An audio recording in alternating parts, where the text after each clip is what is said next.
Hello everyone, welcome to Dr. Lee's Evidence-Based Integrated Medicine, a place where Asian wisdom means more than science. I'm your host, Chi Chan. In this episode, I would like to share with you what I know about stress and adaptogen. We'll first talk about the mechanism of stress and then elaborate how adaptogens such as Rhodiola, Ashwagandha, or Siberian Ginseng can help individuals dealing with stress. How do humans respond to stress? I want to first talk about the concept of allostasis and resilience. Living in challenging environments, the human body strives to maintain stability while adapting to the constant change in the surrounding environment. This process of adaptation is known as allostasis. A wide range of internal or external challenges can threaten allostasis, which we define as stressors, such as mortgage payments, inflation, physical injuries, or even daily TV news. The cumulative burden of chronic stress from stressors is referred to as allostatic load. To reduce allostatic loads and maintain inner balance, humans have developed a sophisticated system known as the stress system.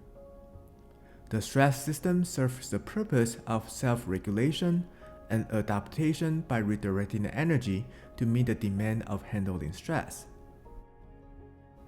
On the left side of the graph, you can see when the allostatic load is low, humans can cope with stressors, and the allostatic loads recover back to baseline. However, on the right side of the graph, when the allostatic load becomes too high and unmanageable, it accumulates, and the stress systems start to become dysfunctional, leading to the dysregulation of the body's neuroendocrine system. This brings out the definition of resilience. What is resilience? Resilience is the ability of an organism to respond to the environment stressors by engaging and efficiently terminating the allostatic response. Now I want to discuss the time course of cortisol change following a traumatic event to explain the different phases of human response to stress. Cortisol is the primary hormone that helps us to achieve stress response, regulated by the interaction between brain and adrenal glands, known as the HPA axis. So how does cortisol levels respond to stress? Do people with high stress levels always have increased cortisol levels? Well, it depends.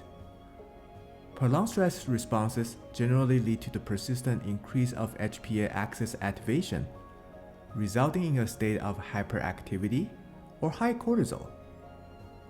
Eventually, after years of dealing with stressors, the body becomes worn out, entering a state of hypoactivity or low cortisol. So when it comes to the cortisol level in patients experiencing stress, we need to determine which phase they are in. Are they in the initial phase when the body tries to adjust to mount an adequate stress response and the cortisol levels are high? Or are they in the final phase when they become worn out and the cortisol levels are low? The human stress system includes central and peripheral components.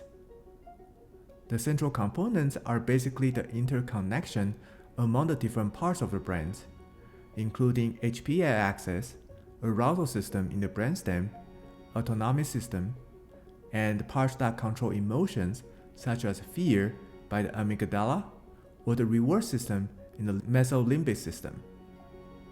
The peripheral system primarily involves the secretion of stress hormones such as cortisol, regulated by the HPA axis, and the catecholamine like adrenaline, regulated by the autonomic system. This intricate system between brain and peripheral body interconnected with each other.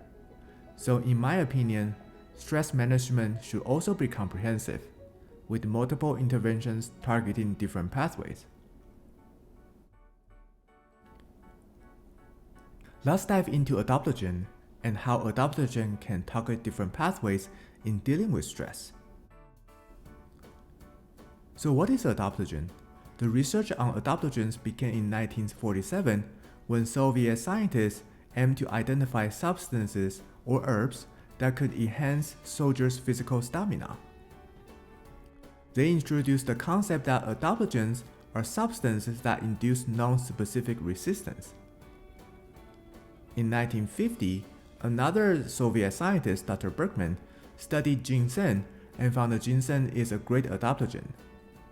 He studied its characteristics and later defined adaptogen as substances that can help the body maintain ideal homeostasis under stressful conditions. He further elaborated the criteria for adaptogens.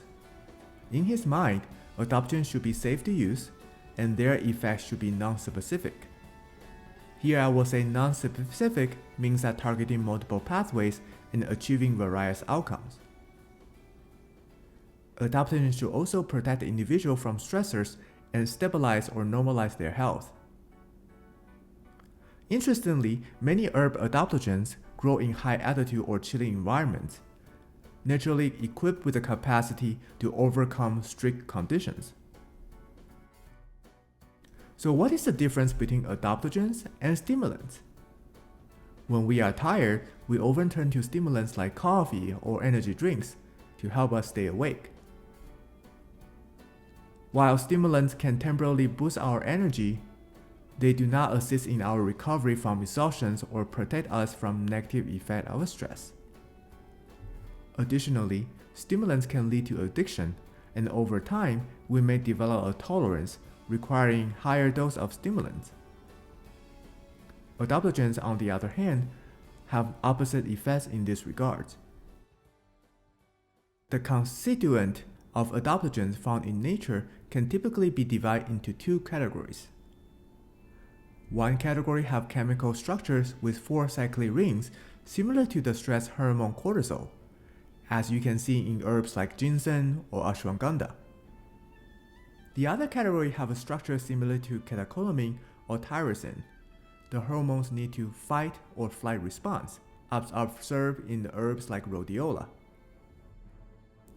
I would like to explain the mechanism of adaptogens actions using network pharmacology. Unlike many conventional drugs that we use targeting only one specific molecular pathway, the effect of adaptogens come from different constituents within the herb, so involving multiple pathways. Therefore, the pharmacological effect is like a network, instead of just one single drug targeting one single receptors. Outside the cells, many adaptogens not only regulate the HPA axis, restoring its receptor sensitivity, but also increase the production of materials needed for dealing with stress, such as heat shock protein 70. Inside the cells, adaptogens involves regulating multiple cellular pathways. These pictures illustrate the proposed mechanism of action of adaptogens, such as regulating the HPA axis, regulating the intracellular signaling pathways, as well as attenuating the oxidative stress. So here I want to emphasize that helping patients to relieve stress requires individual or sophisticated approach. The plan for many cases needs a multidisciplinary approach. It's fair to say that in most cases, stress will not go away simply by applying an adaptogen.